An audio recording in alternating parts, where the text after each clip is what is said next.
Donc voilà, ça c'est. J'ai quelques cahiers ici. Je voulais vous montrer.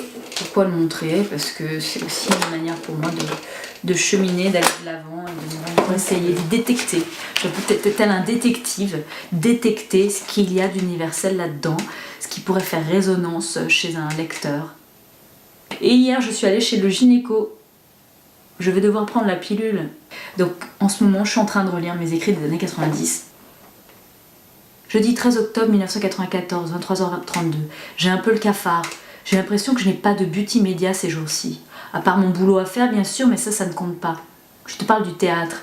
Je sais que les cours avec Jean-Louis commencent après les vacances de la Toussaint. Je prévois d'aller voir Jérôme pendant ses vacances. Pas avant, car c'est impossible, j'ai beaucoup de travail à faire. Du coup, il n'y a rien de palpitant dans ma vie en ce moment. J'ai pourtant besoin de surprises pour vivre. Je ne passe pas une seule journée sans penser à Jérôme. Il m'obsède. Sa voix au téléphone. Je sais même plus qui c'est, Jérôme. Attends. Vendredi 14 octobre 1994, 13h40. Je parle écrit dans un cadre inhabituel. Je suis assise sur un banc de la cour du lycée La Bruyère, seule. Aujourd'hui, il fait très beau, c'est bizarre. Je ne me sens pas dans mon assiette, je ne sais pas vraiment pourquoi. Peut-être à cause de tout le boulot que j'ai à faire. La version latine, la version grecque, l'histoire contemporaine, la version allemande, la dissertation de philo. Je ne sais pas exactement où j'en suis. Des choses arrivent, on les fait arriver grâce à notre seule volonté. Ah bah ça alors... C'est intéressant de se relire parce qu'en fait c'est des fossiles de ta vie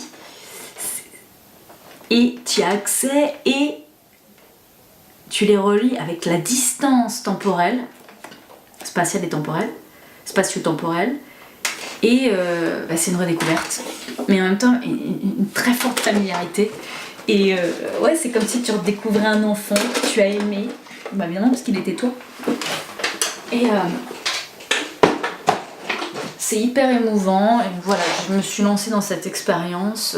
Alors l'écriture automatique, j'ai toujours adoré ça. Pourquoi? C'est une forme de liberté, c'est une forme de lâcher prise, c'est une forme d'abandon,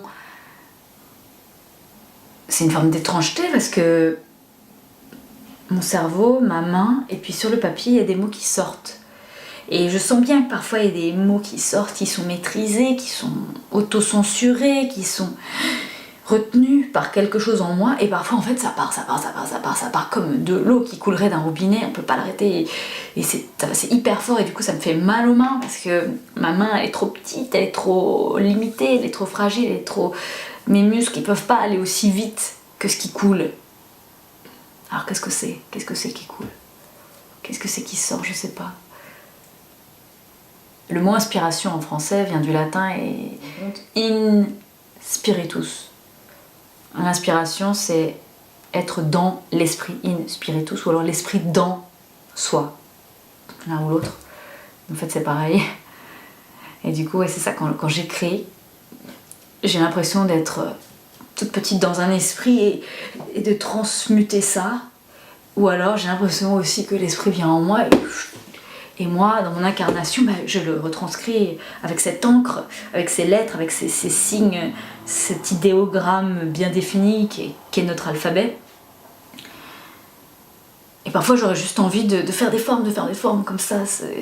Mais bon, parfois, ça se transmute aussi en mots qui ont un sens. Parfois, j'ai juste envie de faire des calligraphies, et d'ailleurs, ce que je fais aussi en peinture.